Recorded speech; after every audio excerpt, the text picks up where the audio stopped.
Hey everyone, so in this video we're going to be going over this week's epic weapons cache. Now, the weapons that are featured in it are kind of lackluster to me.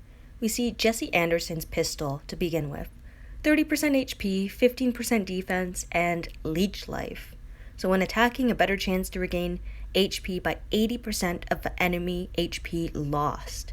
Well, with a defensive weapon that has HP and defense, you're not going to be doing a lot of damage to the enemy to leech a lot of life. I do like the 4th slot on this weapon though, and this 4th slot is what I recommend getting on a blue elusive impair weapon, basically for frost.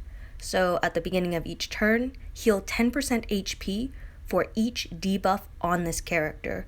And there are so many things that constitute as a debuff, like infection is one of them.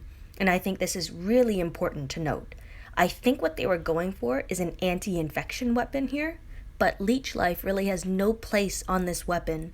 It should have come with a unique 3rd slot that heals, say, 10% HP every turn, because that way it would be a legitimate counter to infection, especially Mateo and the Traitor, who infect at 15% and 25%, meaning this weapon could be really effective if that 3rd slot was just anything better.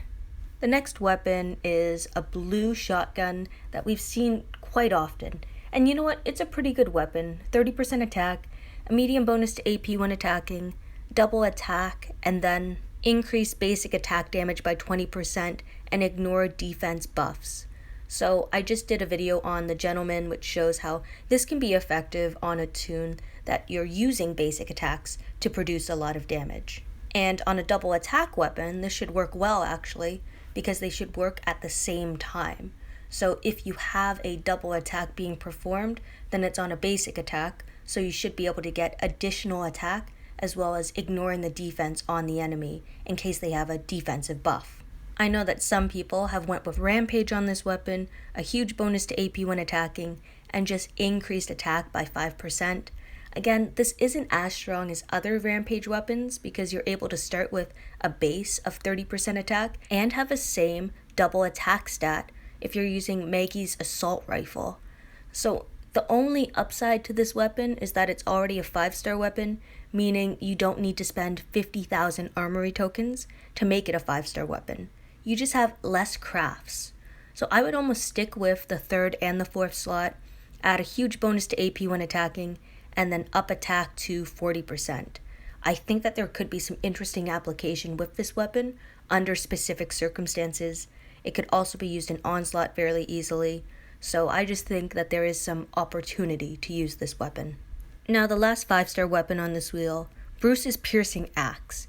I don't think we've seen this weapon before, so it's 30% defense, a medium bonus to AP when attacking, defense down, so when attacking, a better chance to cause minus 30% defense for 3 turns to the enemy, and reduce rush damage taken by 15%. This weapon's a little odd because the 30% defense and then the reduced rush damage makes me think of a defensive toon, but then the defense down when attacking speaks of an offensive toon or more of a support toon where they're not going to be doing a lot of damage, but they are going to help you, like by being a command toon, for example. It's just a little interesting because I like a little bit more control with my command toons, and I try to incorporate some other use from them. So like Xander has his disarm, and then when he rushes, 100% AP to another toon. We have Glenn, of course, plus 65% attack and defense, as well as confuse on his rush. He also has a bleed recovery. Nick, yellow toon, 8% weapon, active focus when he rushes, maim damage, as well as AP drain, which is useful. We have Maggie as a commander who can heal on her rush, which is great against infection, active skill, recover, and impair. So there's lots of uses there, but really very few uses for this weapon on an offensive or a defensive team unless you change the 3rd slot, and then maybe a huge bonus to AP when taking damage or when applying damage, maybe 30% HP, and then increase the defense or the HP to make it a defensive weapon. Overall, the 5-star weapons here are not that great. I would wait for another cache, even though you're probably going for the armory tokens. If by chance you do pull a 5-star weapon, let's hope it's a good one.